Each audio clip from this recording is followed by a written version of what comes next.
एक व्यक्ति अकेला रहता था। एक दिन उसको विचार आया कि अकेले पूरी जिंदगी कैसे बीतेगी, किसी अनाथ बच्चे को गोद ले लिया जाए। अगले दिन वह सुबह उठा और सीधे एक अनाथालय पहुंच गया। उसने एक 8 साल के बच्चे को चुना और उसको घर ले आया। उसने उसका नाम मनसापूर्ण रखा। वह रोज ऑफिस जाने से पहले मनसापूर्ण के लिए खाना बनाकर रख जाता। मनसापूर्ण बिल्कुल शांत, कम बोलने वाला था और एकांत में बैठा रहता था। इस व्यक्ति को उसके साथ रहकर कुछ आध्यात्मिक अनुभव होने लगे। कभी कोई झरना गिरने की आवाज सुनाई देती, तो कभी कोई बिजली कड़कने की चमचमाहट। ये शुरू शुरू में तो डरने लगा, मगर जब मनसापूर्ण को देखता कि वह शांत है, जैसे कुछ हुआ ही नहीं, तो यह भी चुप हो जाता। एक दिन शाम को जब यह ऑफिस से घर आया, तो इसने देखा कि मनसापूर्ण घर पर नहीं है। इसने सारे घर में देखा, घर के बाहर चारों तरफ देखा, आवाजें लगाई, मगर मनसापूर्ण कहीं नहीं मिला। यह परेशान हो गया और उस रात बिना खाए पिए ही सो गया। अगले दिन ऑफिस चला गया, मगर वहां मन नहीं लगा।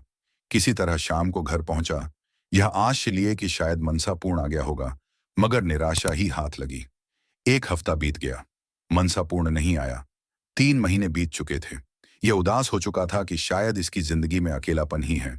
तभी रात में किसी ने दरवाजा खटखटाया। यह उत्सुकतावश दरवाजे पर लपका और देखा कि एक साधु मनसापूर्ण को साथ लेकर आए थे। उसने दोनों को अंदर बुलाया। साधु का आदर सत्कार कर दोनों को भोजन कराया। तब साधु ने कहा कि यह जो तुम बच्चा लाए थे, यह एक सिद्ध पुरुष है। जब हमें अंतर्दृष्टि से यह अनुभव हुआ, तब तक आप इनको यहां ला चुके थे। हमारे पूर्व गुरु महाराज ने कहा था कि आने वाले गुरु आपके अंदर दिखाई देंगे। हम उसी इंतजार में थे। जिस दिन हमें रात को अनुभव हुआ कि गुरुदेव वहां अनाथाश्रम में प्रकट हुए हैं, हम वहां गए तो पता लगा कि आप उनको यहां ले आए हैं। साधु ने उस व्यक्ति को कहा कि तुम अगर चाहो तो इन्हें गुरु रूप में स्वीकार कर सकते हो। मैं इनको इनके आश्रम दिखाने ले गया था। तुम चाहो तो हमारे साथ चल भी सकते हो। तब उस व्यक्ति को उस बच्चे के साथ बीते कुछ दिन याद आए और वह आवाजें और प्रकाश के झोंके याद आने लगे। उसको अपनी प्रसन्नता और बिना किसी कारण के आनंद का अनुभव याद आया था। और इस बच्चे के जाने के बाद के दिनों की निराशा और दुख भी याद आने लगा।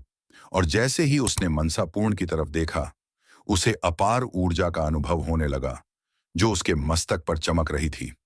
उसने तुरंत मनसापूर्ण को गुरु रूप में स्वीकार कर लिया और उनके चरण छुए, दीक्षा ली, और फिर वह तीनों आश्रम के लिए चल पड़े।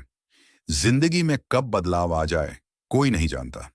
अपनी जिंदगी को साफ सुथरा रखना चाहिए। किसी भी समय आपके ऊपर किसी बुद्ध पुरुष की कृपा हो सकती है और पूरा जीवन बदल जाता है।